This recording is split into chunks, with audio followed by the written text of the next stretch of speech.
All right, ladies and gentlemen, welcome to Fun Thing Friday. Okay, here's the deal. If you don't have all your work done for me, I need you to go ahead and turn off this video and go do the work that you need to do, please. For the rest of you, today I'm going to teach you how to juggle. That is our Fun Friday lesson for today. So, what you need in order to do this, first off, is your parents' permission. Please don't try to do this without their permission and throw a ball up across the room and break something and get me in trouble, okay? You want to be in a place where you have plenty of room to do this wrong. A porch would be good. Or some room, a garage maybe, some room that doesn't have anything breakable in it. You're also going to need 3 things that you can juggle that are the same size. I am juggling a snowman, apparently, because, of course, who doesn't have snowman juggling hacky sacks laying around their house, right? Hacky sacks work better, beanbags, stuff like that work better because if you drop one, which you're invariably going to do, it doesn't roll on away. The nice thing about beanbags is they drop right where you leave them. So you want to learn with beanbags if you can. So 3 beanbags at the same size would be ideal. 3 balls that are the same size can work, but you want to make sure that they're preferably not like baseballs or something hard that will break if you throw it the wrong way. And you probably don't want to juggle in front of your computer. That would be a bad idea. Also, so make sure you've got plenty of distance there, because the first thing you're going to do when you start doing this right is you're probably going to tend to running juggle and you'll run right into your computer. So be careful with that, okay? So here's the thing. First thing I want you to do, take 2 balls in one hand, take 1 ball in the other hand, throw them all up in the air and drop them. Get used to that because it's going to happen a lot, okay? So now we're going to take 2 of these and we're going to set them down. And now I have a headless snowman's torso. I've apparently killed Olaf again. Sorry, all you Frozen fans. Now, the first thing I need to do is I need to teach you, try that again. I need to teach you something that's called the scoop toss.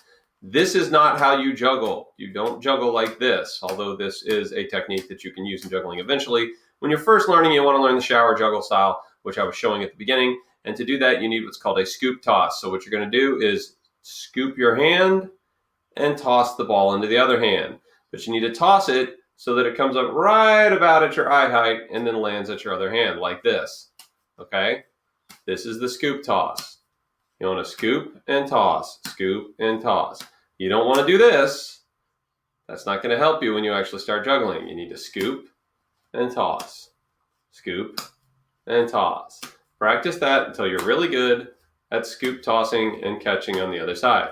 Now, eventually, you're going to get overexcited and you're going to throw it the wrong way, but you want to try to be as consistent as possible. You want that arc to be right around the top of the arc, to be right around your eye level, and you want to scoop and toss, scoop and toss. That's the first thing. Now, when you get that really, really good, when you can do that really consistently, because if you're doing this, you're not ready to move on. You're not catching it, okay? If you're doing this, you're not ready to move on. Now I got to go get that. You want to be really consistently scooping and tossing. Once you really consistently scoop and toss, then you get to add a second hacky sack, okay? You want to scoop and toss twice. You're going to scoop and toss this one, and right before this one hits this hand, you're going to scoop and toss it, and then go back and catch the other one. So basically your hands are going to do this the whole time, okay? That was not a good one. That was not a good one either. There you go. You want 2 consistent scoop tosses. And that's all you want to do. You want to do this until you get really good, okay? You want to do that until you get really good. That's all you're doing. And here's the thing. This is the essence of juggling. So if you don't have this, you have no business picking up that 3rd hacky sack because you are not prepared. But once you get really good at this, once you can do this really consistently, and you're going to have some mistakes like I just did there. I've been juggling for years and I make mistakes still occasionally. But once you get really good and consistent at doing this, and remember, you want to be doing this, you don't want to be cheating like that, because that's what happens. Look at that. I used the force to pick that one up, or, my daughter, whatever. Anyway, once you get really good at that, then you get to add in the 3rd one. And your goal here would be to throw all 3 of them. The juggling book I used to learn this from called it a jug. You want to complete 1 jug.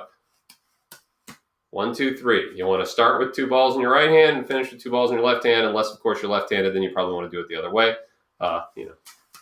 like that. But this is called a jug.